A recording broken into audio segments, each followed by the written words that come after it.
Un sourire narquois et un regard appuyé sur le banc de la presse, Amin Walane vient d'apprendre qu'il est acquitté des faits d'association de malfaiteurs.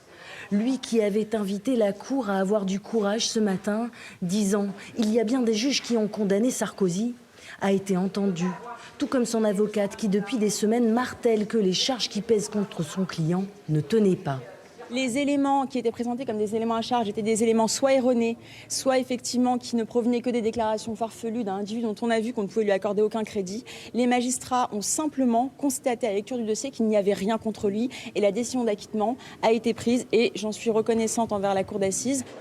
Étonnamment impassibles, les 5 accusés quittent le box en saluant leurs avocats. Il faut dire que les peines prononcées sont en deçà des réquisitions.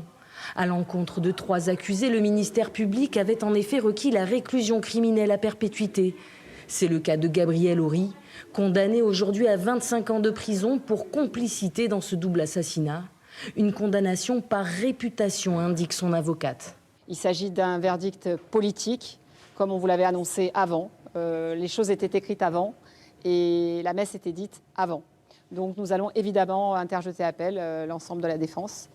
Pour les 2 hommes, considérés comme les commandos introduits dans le Formule 1, la Cour les condamne à 15 et 25 ans de prison. Tous ont 10 jours pour faire appel.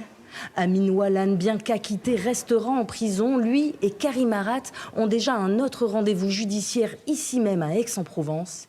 Ils seront jugés en octobre, cette fois pour un triple assassinat. Parmi les victimes, le grand frère d'Amin Kessassi.